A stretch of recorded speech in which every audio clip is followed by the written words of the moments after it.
I actually use to hold the plastic down because it fits perfectly on the half-inch tubing. Those big black binder clips, Okay. they fit right over the half-inch tubing. And I was it's great thinking 'cause I don't- about that design that you got to keep the ice and water off. Yeah, the half-inch tubing works great because it make a nice little arc out of it. Just stab it right into the ground. Okay. So with those cattle panels, you said you're using those primarily for the melons and that kind of thing. Beans, peas. Some people stand them straight up and let their tomatoes go up them. You could use them for whatever you want to trellis up them. My one set I have, they're called noodle beans. They're big red bean pods that are like this long, and then I just let them grow up and they hang right down. All right. So we're moving on to other veggies and stuff. Sure. I was wondering, is there anything I can put out, like if I got a bug out location out in the woods someplace, right, that I can plant and leave it, and it'll be good to go. It's called guerrilla gardening. Huh? It's called guerrilla gardening. Yeah. That's what I was trying to figure out. So you're gonna wanna find stuff that the critters don't wanna eat. So, you know, Or a stuff lot that of grows the- back real hardy. A lot of the squash, a lot of the zucchini. Squash, zucchini, potatoes. Potatoes, yeah, you can do potatoes. So you're talking about planting and then walking away, and then it could be years before you come back, or Yeah. Well, you know. Yeah, you so go- Well, no, I'll go back like every fall or winter, between, during hunting season to check it out, Yeah, so if you look up anything for like permaculture type stuff like that, like potatoes, you have to pull them out of the ground. You have to put them back. Otherwise, they're going to rot in the ground. Okay. So my reference to that, or the way I would utilize that is, at our property, there's a utility line. And along the tree line, next to the utility line, we would go in and put a bunch of squash plants at the beginning of the year. Okay. Put seeds down and let them come up. To your point, potatoes. You Right. get a whole bunch of starters.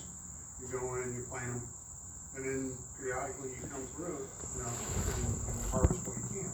It's a volume thing, right? So Right. as long as you don't have, as long as it's not a food for whatever critters in the area, it should grow without having to do a lot of work. Yeah, Right, or well, I something didn't you can know, like, overcome any sort of rhubarb or, binding. like, beets or- Rhubarb, you're never gonna. So if you're planting rhubarb, you're gonna have rhubarb forever.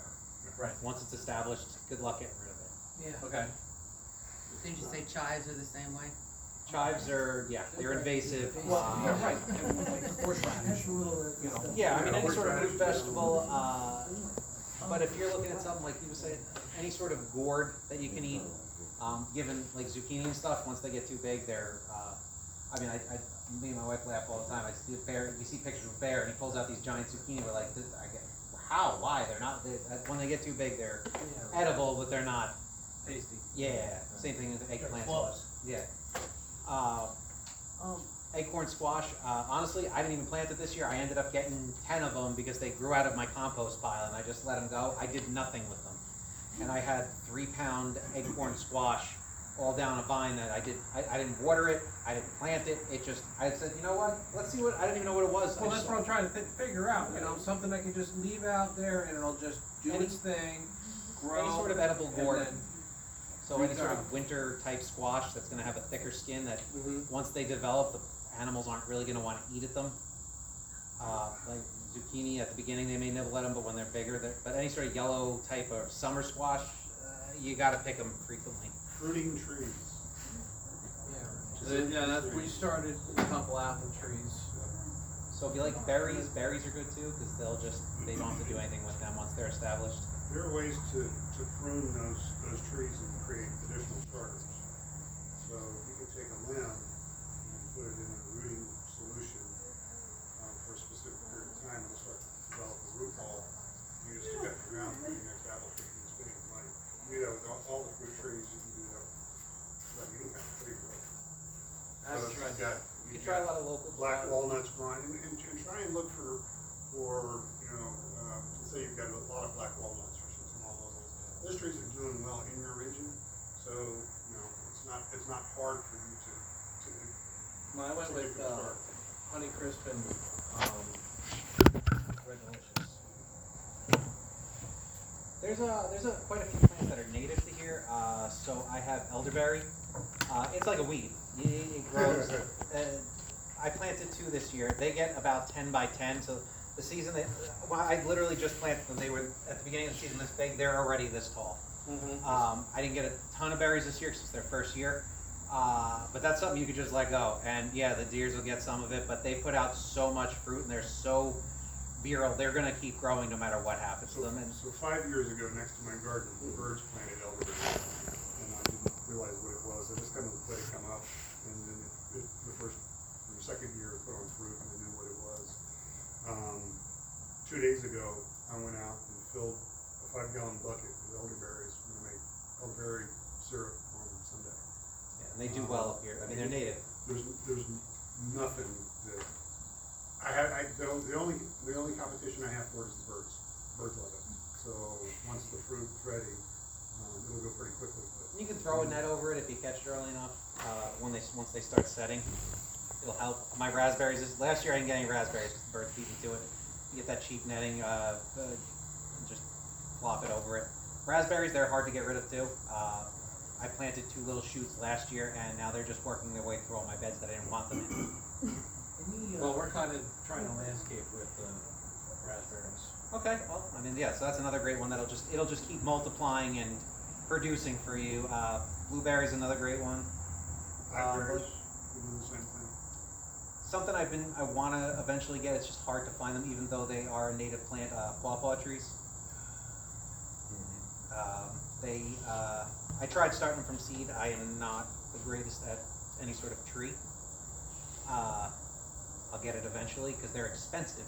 I found 2 at a nursery. You need 2 because they have to cross-pollinate to pollinate.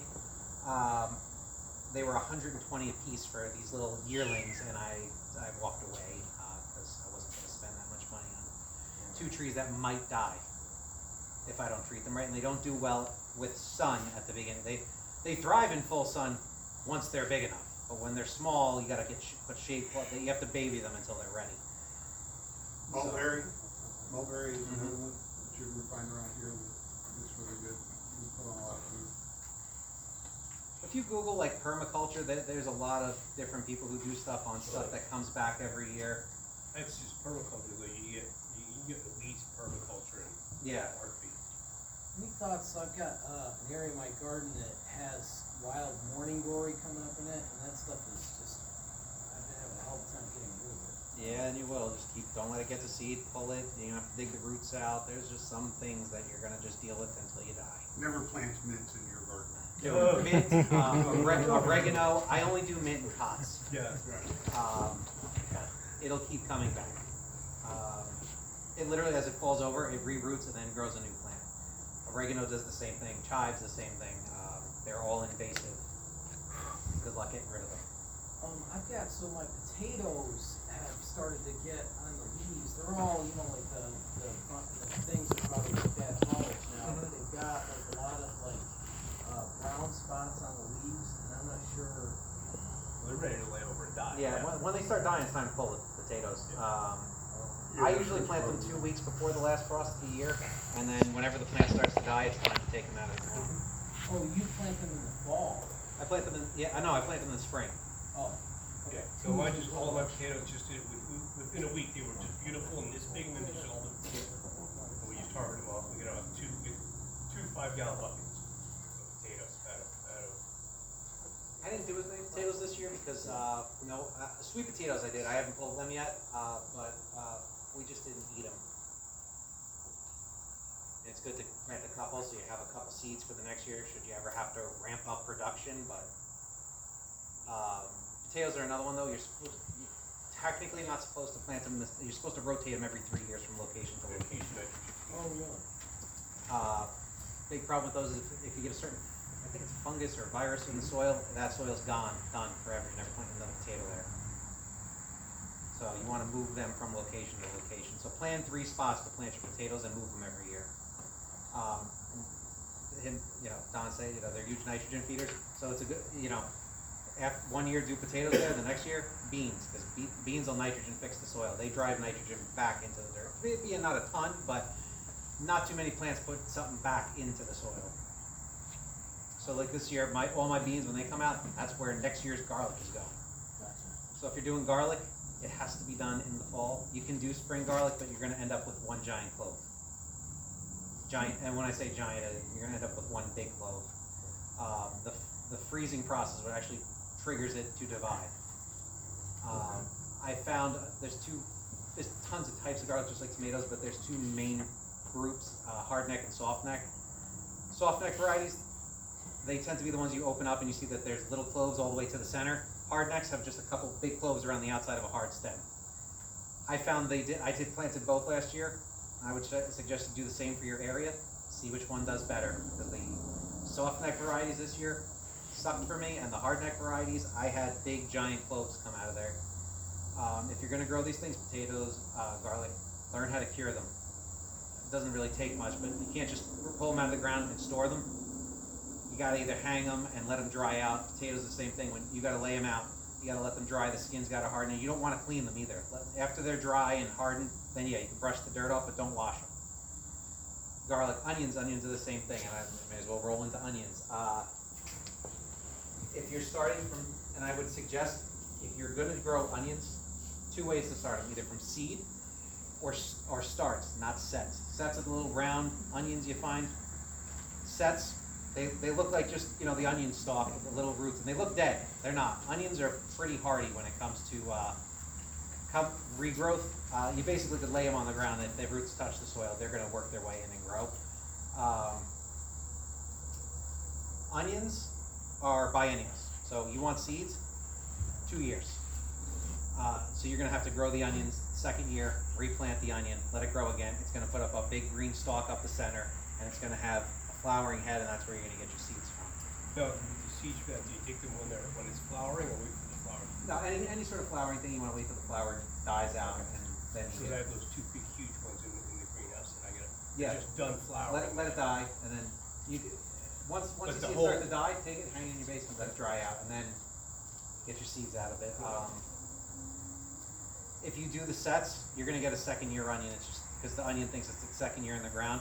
They don't store as well as a second year onion because it has that big green stalk going up the center of the onion. It's edible, but it will rot out before the onion does.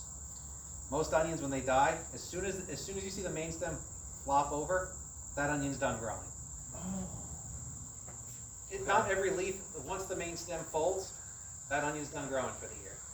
At that point, if you know there's no rain in the forecast because you don't really want them getting rained on once you're ready to take them out of the ground, pull them out of the ground, leave them on the soil for a day or two, come back, collect them, it'll help the skin start to form, it'll help them dry out a little bit, and then I have a wire rack in my basement. I just lay them there until all the greens dry out because that neck is going to seal. And when you cut the leaves off, you want to cut wherever the fold is. You can leave it longer if you want to, but cut above where the fold is because it seals the onion off. If you cut underneath that, the onion's going to rot out, so there's nothing to protect it. If you're starting from seed, February, you're going to want to start like mid-February the seeds. Take a seed cell tray, they don't need a lot. I put a little seed starting mix. I sprinkle the onion seeds on top, and you could put 10 in a cell. Don't bother counting, just sprinkle them in. And then I put vermiculite on top. A little dusting of vermiculite, just enough to cover them. And then I just keep it moistened. You'll start seeing it come up like grass. Once it gets maybe 5-6 inches tall, snip them down to like 3 inches. Cut them like grass. Let them keep growing because you're just going to keep them from basically getting tangled up and crowding each other out. Once you know you can move them out to outside and you want to start hardening off your vegetables, the other big thing I'll throw in there. Make sure you harden your seedlings off if you're going to start your own seeds. Don't go right from inside your house onto a grow light into direct sunlight. They say an hour a day, increase it an hour every day. So you're going to put it out in the morning for an hour. Then you're going to take it in the next day, 2 hours, until you get to an 8-hour day. And then by that point, they'll be ready. So that same thing holds true then. I did onions from the seed, from the sets there. Those stems are laying down. It's time for them to If they're folded over, they're not going to grow anymore this year. So you pull them out, let the sun beat on them. Onions break down into 2 main types as well, or 3 types: long day, short day, and intermediate day. We grow long day onions up here. Onions are photosensitive. If they don't get enough sunlight, they're not going to bulb. You're just going to end up with a green stalk. So if you try planting a short day onion, so like Vidalia onions, we cannot grow up here. you can, I'll send on, I actually have a map breakdown of the US of what types of onions you can grow. But up here, pretty much Long Day is gonna do the best. Intermediate Day, kind of middle-ish country, and then Vidalia, Georgia, and south is where you're gonna grow your short day onions. If you try growing a short day up here, you're not gonna get an onion. Most of the seed packets from any sort of reliable source will tell you if it's a long day or short day on the package. Don't trust the big box stores for the seeds they sell, because they just get a jumbo crate that they open up and you buy seeds out of, for that to be the right type of onion for your region. Pretty much any other seed you can grow, but onions, you need to watch what you're growing. Just because they're a specific color doesn't mean anything, and you have to actually Google the variety you're growing. So this variety I grew, these are Alyssa Craig's. They're a long day onion. Spanish yellow onions are a long day onion. Certain red varieties, you're gonna have to check which specific variety you're growing. Like I said, just check the seed packet.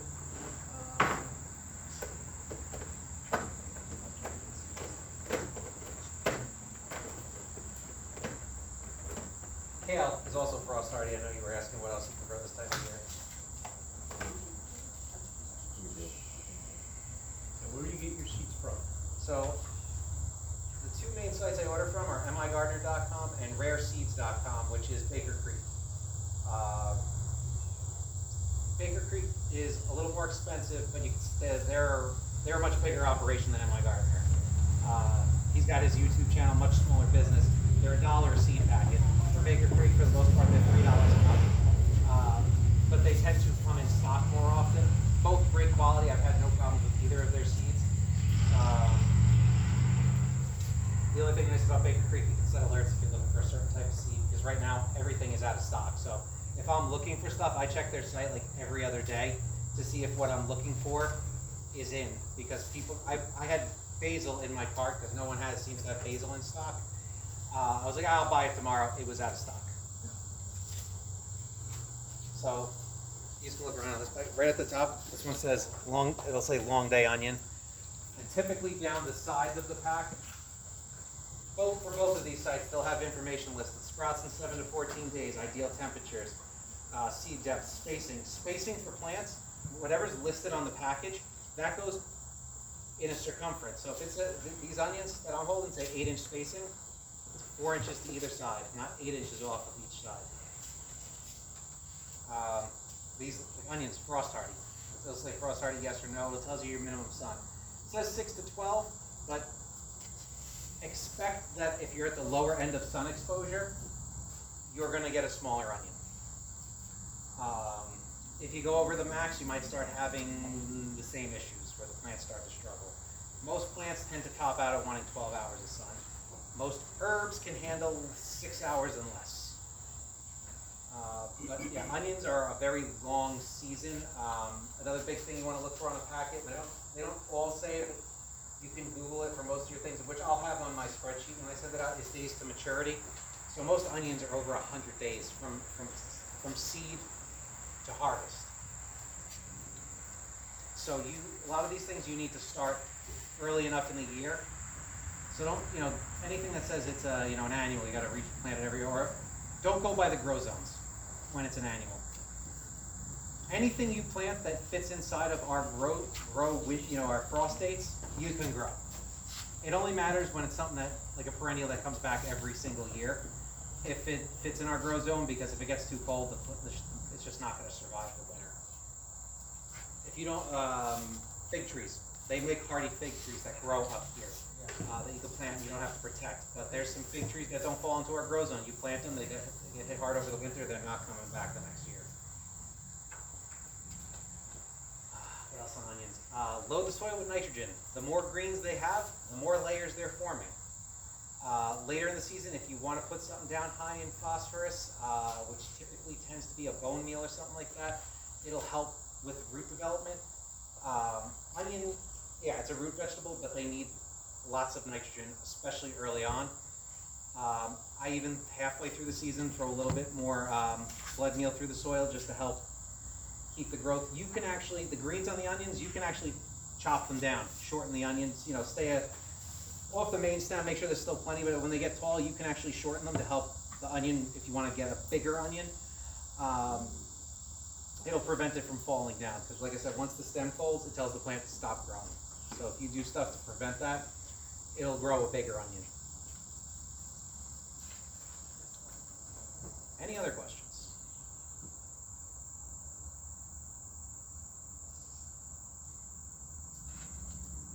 What do you got? Do you have any recommended books or video or YouTube sources for learning more about this? Am.I. Gardner. He has got way more comprehensive videos than I can probably ever portray in enough time here on everything. He's got things on each individual problem with a plant to specific plants. But that's one of my number one sources for what I do. Look at, I forgot the guy's, it's like Gardening with James Biglione. He's out of southern Jersey. He does a lot of permaculture stuff. If you go on YouTube and you search Food Forest, his face is gonna pop up. Roots and Refuge Farm, I watch them a lot. They have a big homestead and they do all kinds of gardening and everything. Red Tomato Farm. Yeah, I've never seen that. No. So as far as books go, there is a book I'd recommend. It's called Gardening When It Counts. The author is a guy that was in the seed industry. He does organic gardening. There's 30 different types of gardening he tries. He's a well-known resource, but it's geared towards somebody who's into preparedness, because essentially what you're looking at is being able to take a piece of soil, a backyard, and turn it into a garden quickly. He'll cover those kinds of topics. What about like old Vickers garden stuff, like Crockett's Vickers garden book? Yeah. Would that be? I'm Still not that relevant? familiar with it. I would imagine, old skills are old skills, man. They worked. And they kept people alive, so, anything along those lines, we'll spend some time on. I will say, if you're having a huge area that if you want to plant on the ground, you're having huge weed issues, it's called solarizing. You can literally, if you till up the ground deeply, you soak it, and you cover it in a piece of black plastic for the entire grow season. Yeah. It's going to sterilize the soil, but literally sterilize it, everything. The good, the bad, everything. So you're going to be starting with a blank slate. It gets so hot under there, even the weed seeds just burn out. But you're going to kill every form of microbiology that's in that piece of soil. So you're starting blank slate. I mean, the good stuff will come back, but you're going to have to put some work into it. I think 2 areas that I did, you saw the 2 areas Yeah. that I did in my garden for where I'm gonna do next year. Yeah. And I just covered them with sheets of, it was 15 by 20 sheets of black plastic. You look under there now, they're nothing. Right. And this was like heavily weed wrapped garbage soil, and there's nothing under there. But just keep in mind, you're blank slate then. The nutrition's still in the soil, but all the microbiology that would actually help the plants, the good, the bad, it's all gone. That was the other thing with neem oil. It will kill the good with the bad. So if you spray a bumblebee, any sort of pollinator while it's on the plant, it's gonna die. Now there was, M.I. Gardner was talking about this combination of neem oil and peppermint. Yeah, the peppermint just deters some animals, but I mean the neem oil will kill pretty much anything that it comes in contact with, except you. And so you can spray it in your mouth; it's just not gonna taste good, or in your eyes. It actually doesn't even burn. Something tells me you know that from experience. I do.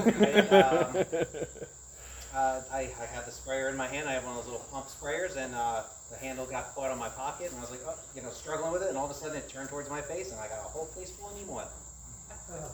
Very citrusy. Now what's all It's not a the, pleasant smell. when I was over your house, you had tons of bags full of stuff. What should we get this year to start doing for next year as far as soil goes? So, seed starting mix, if you're not gonna, so I was actually thinking about that this year. You can either make your own seed starting mix or buy some in advance, because I like to use organic stuff. I literally just saved the seed starting mix recipe. So if you're going by cup, it's 8 parts either peat moss or cocoa coir, 1 part vermiculite, 1 part perlite, and 1 part garden lime if you use peat moss instead of cocoa coir. Any sort of seeds I would get while you can. I mean, I ordered most of my seeds that I have was before the whole coronavirus thing where they were available. I just happened to have the itch to order all the seeds. So I wasn't able to write it fast enough, so it was 8 parts garden soil. 8 parts either peat moss or cocoa coir. And then 1 part vermiculite. 1 part perlite, and if you use peat moss, then you have to add 1 tablespoon of garden lime. So it's a cup of each, and then 1 tablespoon of garden lime to balance out. Because if you want to make something more acidic, you add peat moss. Blueberries are great too. I just planted blueberries this year. I coated the entire ground and the air. I mixed in the soil that I planted them in peat moss. It will bring the acidity down.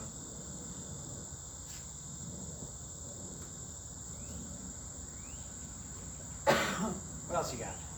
So like the Mel's Mix square foot gardening soil that I'm using, I should add garden lime too. No, because once it's in the, it depends on what you're trying to plant. So you're thinking in the ground versus seed starting. So seeds need a fairly neutral soil to start.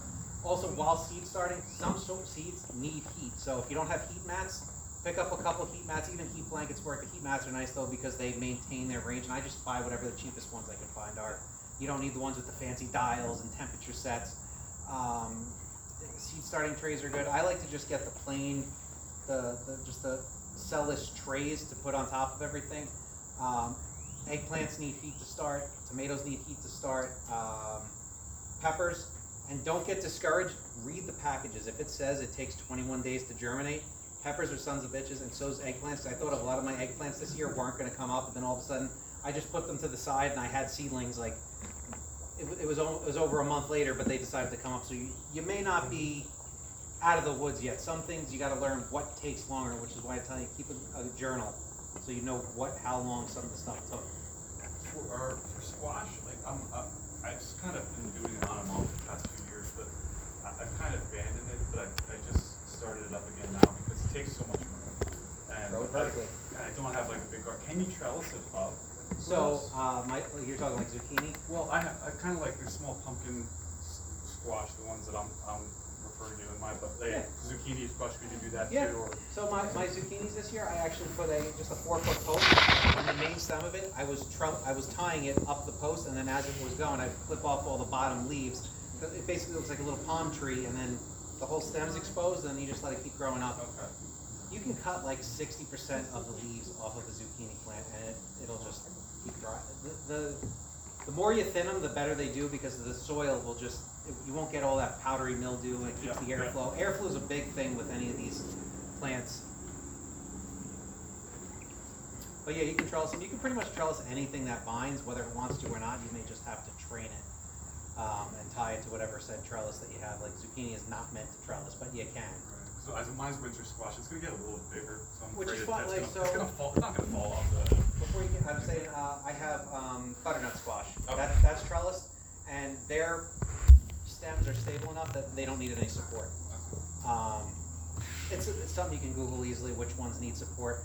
You can use anything breathable. Pantyhose, a lot of things that people use.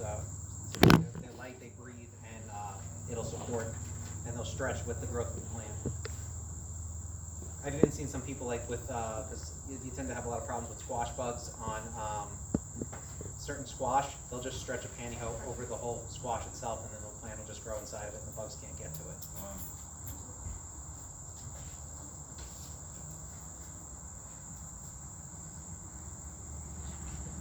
Anything else? What do you call it? That's fine. Email me. Like I said, M.I. Gardner has most of my info comes from him. I read a lot of books, watch a lot of videos, so I can give you some quick answers, but not necessarily, if you want the science behind stuff, I'm probably not your guy, but I can tell you what to do to fix most problems. I got nothing on trees, that's not my strong suit, but I would consider myself an intermediate level gardener. high-end, intermediate with, when it comes to tomatoes, and everything else I'm pretty much middle of the line. Okay, one last, if you're good with tomatoes, one last question. How do you get, I found along the tops of my tomatoes, it looks like these little indentations, it's like almost like worms feeding around the tops. Like that? Yeah, well, they're kind of like circular, and that too is like, they're kind of like, yeah, exactly, that's what it is. Like that? That's Yes. just the tomato splitting, so that, Oh, okay, that's normal, or? it's normal, so consistent soil moisture, not consistent watering, keep the soil moist. If the soil dries out, and then you dump a lot of water in there, the tomatoes, it's a one-way valve at the top. They're gonna try and take in as much water as fast as they can, the skin can't expand fast enough, and they're gonna split. Okay. I mean, you see it on some of these tomatoes, like this one has a big split across the bottom. If So- you know, like if you have a lot of hot days and you're not watering your garden, and then all of a sudden it downpours, you're gonna see your tomatoes split. Got it. So it's consistent moisture. Yeah, if you know it's gonna if it's been hot out and it's gonna rain and your tomatoes are just about ripe, go take them off the plant. I find it better to pick them later in the day if you have the option, especially if it's been dry. The tomatoes tend to be sweeter because they're more dehydrated. If you can avoid watering at night, try to water in the morning. Any plant, don't water the leaves when you're just doing regular watering. It's a good way to start, molds and all that type of stuff, spread whatever.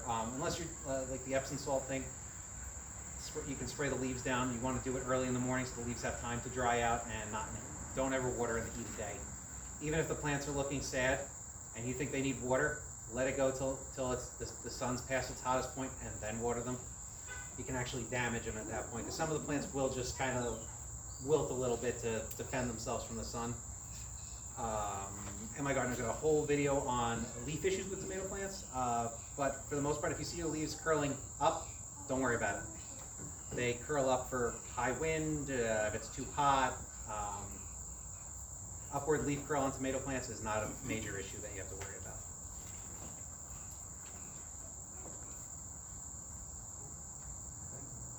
When we're done here, take any tomatoes you want, onions, I've got plenty at home.